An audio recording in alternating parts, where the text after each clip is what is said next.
Most important objective bio में लेकर आया हूँ लाडलो। ज़्यादा नहीं देखना है आपको, आराम से देखना है। आप चाहो तो स्पीड को बढ़ा के देख सकते हो, ठीक है, वो आपके ऊपर डिपेंड करता है, बट ध्यान से देखना, सारे क्वेश्चन करना। सबसे पहला सवाल है, शुक्राणु का संचलन किनके द्वारा होता है? एक्रोसोम, मध्य भाग, शीर्ष या पूछ? तो पूछ के द्वारा शुक्राणु कह रहा है, याद रख लीजिएगा क्वेश्चन। तो डी नंबर का ऑप्शन आपका सही होगा, ठीक है। क्वेश्चन पे ज़्यादा आपको फोकस करना है, क्योंकि अगर आपने क्वेश्चन पे फोकस कर लिया तो आंसर आप ऑटोमेटिक बता दोगे। अगला सवाल है, जनन समान जीव प्राप्त हो सकता है? जनन सामान्य जीव प्राप्त किया जाता है विखंडन से।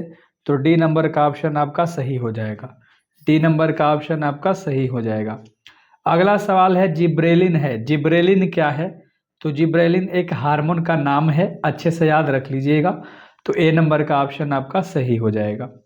अगला 4 नंबर सवाल है कि निम्नांकित में से किस पौधे में 100 परागकण होता है? अच्छे से क्वेश्चन आप लोगों ने देख लिया। तो द्विलिंगी के अंदर बी नंबर का ऑप्शन आपका सही है। बी नंबर का ऑप्शन आपका सही है। और अगला सवाल है 5 नंबर का, निम्नलिखित में से किस पौधे के प्रजातियों में बीज का उत्पादन असंग जनन द्वारा होता है?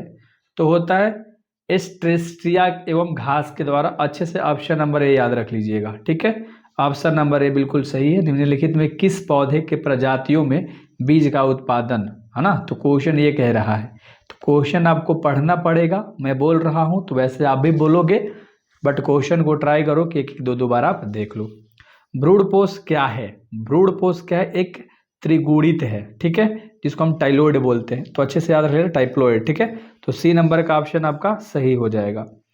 अगला सवाल के ऊपर हम लोग बात करेंगे। 7 नंबर का सवाल है कि इनमें से किसका पशुपालन खाया जाता है? पशुपालन सेव का खाया जाता है। ये क्वेश्चन बहुत बार मैंने खुद करा दिया है, बहुत बार, क्योंकि ये बहुत इंपॉर्टेंट है, इसलिए डाल देता हूँ। गेहूं में परागगत किसके द्वारा होता है? अच्छे से याद रखिएगा, तो होता है वायु के द्वारा। ए नंबर का ऑप्शन सही है। ए नंबर का ऑप्शन आपका सही है। और अगला 9 नंबर का सवाल है कि निम्न में से किसमें जल द्वारा पराग होता है? तो होता है हाइड्रिला के द्वारा। सी नंबर का ऑप्शन सही है। सी नंबर का ऑप्शन आपका बिल्कुल सही है। और अगला सवाल है 10 नंबर का, निम्नांकित में से कौन जलीय जंगली घास है? जंगली घास पूछ रहा है, अच्छे से याद रखिएगा। चारों ऑप्शन आपने देख लिया है। जलकुंजी जो है एक जलीय घास है। सी नंबर का ऑप्शन सही है। सी नंबर का ऑप्शन बिल्कुल सही है। अगला सवाल ध्यान से देखिएगा, इनमें से कौन नर युग्मक में संयोजन कर भ्रूणपोष बनाता है? तो वे जो है वो बनाता है द्वितीयक केंद्रक बनाता है। डी नंबर का ऑप्शन सही है। डी नंबर का ऑप्शन सही है। अगला 12 नंबर सवाल है कि जेम्यूलस निर्माण किसमें होता है? जेम्यूलस का निर्माण होता है स्पंज में। डी नंबर का ऑप्शन सही है। बायो में बेसिकली आप बहुत अच्छा नंबर लेकर आ पाओगे, क्योंकि मैंने बहुत सारी चीज़ें आपको करा दी है। चैप्टर वाइज कराने के बाद ये सारी चीज़ें करा रहा हूँ, तो आप अच्छे से ला दोगे। कंद किसका अस्त्रांतरण है, रूपांतरण है, सॉरी। तो रूपांतरण पूछ रहा है, तो जड़ का होता है। कंद जो होता है वो जड़ का रूपांतरण होता है। क्लियर है? चलिए अगला सवाल देख लीजिए। 14 नंबर का सवाल है कि निम्न में से कौन उभयलिंगी प्राणी है? ये इंपॉर्टेंट सवाल है। ये इंपॉर्टेंट सवाल है। तो केचुआ होता है उभयलिंगी सवाल, है ना, उभयलिंगी प्राणी होता है, ठीक है।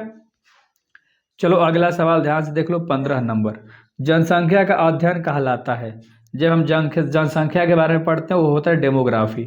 इसी के अंदर हम लोग जनसंख्या के बारे में पढ़ाई करते हैं। अगला सवाल जो 16 नंबर सवाल है कि 2001 की जनगणना के अनुसार भारत की जनसंख्या वृद्धि दर क्या थी? यानी कि किस दर के अनुसार जो जनसंख्या वो बढ़ रही थी भारत के अंदर? तो लगभग 2% के रफ्तार से, है ना। तो सी नंबर का ऑप्शन सही है। याद रखना 2001 की बात कर रहा है, 2001 की बात कर रहा है, ठीक है। अगला सवाल है 17 नंबर, निम्नलिखित में से कौन गर्भाशय में अस्तर में प्रत्यारोपित होता है? तो 17 का ऑप्शन नंबर क्या हो जाएगा लाडलो? ब्लास्टोसिस्ट, ठीक है। डी नंबर का ऑप्शन सही है, ब्लास्टोसिस्ट। आप केवल वीडियो देखते रहो सारे मेरे, है ना, केवल देख के आपको सारा याद हो जाएगा, याद रखिएगा। हिमोकोरियल, है ना, उपरा निम्नांकित में से किस में पाया जाता है? तो अच्छे से इसका आंसर मानव में पाया जाता है। कौन? हिमोकोरियल अपरा, ठीक है। तो सी नंबर का ऑप्शन सही है। क्वेश्चन पे पकड़ बना के रखना लाडलो, बार बार बोल रहा हूँ, ठीक है। आरएनए के किस रूप में संरचना त्रिपर्णी जैसी होती है? तो होती है टीआरएनए के अंदर में। डी नंबर का ऑप्शन आपका सही है। डी नंबर का ऑप्शन आपका बिल्कुल सही है, याद रखिएगा, ठीक है। अगला सवाल के ऊपर हम लोग बात करते हैं। 20 नंबर सवाल है कि बासमती चावल की कितनी किस्में भारत में उगाई जाती हैं? तो बासमती चावल की टोटल 27 गो किस्म। सी नंबर का ऑप्शन सही है, सी नंबर का ऑप्शन बिल्कुल सही है। अगला 21 नंबर का सवाल है कि संक्रमित पेयजल से फैलने वाला रोग निम्नलिखित में से कौन सा है। तो 21 का ऑप्शन नंबर ए होगा, टाइफाइड। ठीक है, ए नंबर का ऑप्शन सही है, टाइफाइड होगा। अगला सवाल 22 नंबर का, प्रतिरक्षी उत्पन्न करने वाली कोशिका का नाम क्या है। तो कोशिका का नाम है बी कोशिका। ठीक है, तो बी नंबर का ही ऑप्शन सही है, बी कोशिका। ठीक है, चलिए अगला सवाल जो कि 23 नंबर का सवाल है, हड्डी तोड़ बुखार का वेक्टर है। हड्डी तोड़ बुखार का जो वेक्टर है वो है एडिज। बी नंबर का ऑप्शन आपका बिल्कुल सही है, बी नंबर का ऑप्शन आपका बिल्कुल सही है। अगला सवाल, सिस्टोसोमा का माध्यस्थ पोषक क्या है। तो मध्यस्थ आपको पता है ना, सिस्टोमा पूछ रहा है, सिस्टोसोमा की। ठीक है, सिस्टोसोमा की घोंघा होता है, ए नंबर का ऑप्शन सही है। ठीक है, स्नेल को बोलते हैं घोंघा। अगला सवाल 25 नंबर है कि विश्व एड्स दिवस होता है, तो ये जो मनाया जाता है 1 दिसंबर को, डी नंबर का ऑप्शन सही है, मनाया नहीं जाता, बेसिकली होता है ना। अगला सवाल 26 नंबर का, HIV निम्न में से किस कोशिका पर आक्रमण करती है। 4 गो ऑप्शन आपने देख लिया, आक्रमण करती है टी हेल्पर कोशिका पर, डी नंबर का ऑप्शन सही है, डी नंबर का ऑप्शन आपका बिल्कुल सही है। और अगला सवाल है कि बूंद संक्रमण क्या है। तो बूंद संक्रमण एक निमोनिया है, डी नंबर का ऑप्शन सही है। ठीक है, निमोनिया का स्पेलिंग देख लो, पिनोमिया मत करने लगना। अगला सवाल देख लो 28 नंबर, नए प्रजातियों के निर्माण का महत्वपूर्ण कारक क्या है। तो महत्वपूर्ण कारक क्या है, उत्परिवर्तन। क्या ना, अच्छे से याद हो गया होगा, उत्परिवर्तन। और अगला सवाल है आपका, मनुष्य के विकास की आयु किसके द्वारा मापी जाती है।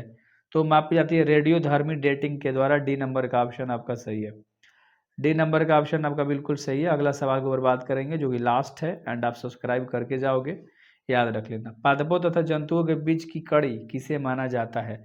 तो माना जाता है यूग्लिना को, सी नंबर का ऑप्शन सही है, यूग्लिना को माना जाता है, सी नंबर का ऑप्शन आपका बिल्कुल सही है, अच्छे से याद रखिएगा। सो बेस्ट ऑफ लक, मिलते हैं कल सुबह 6 बजे और कल शाम 6 बजे।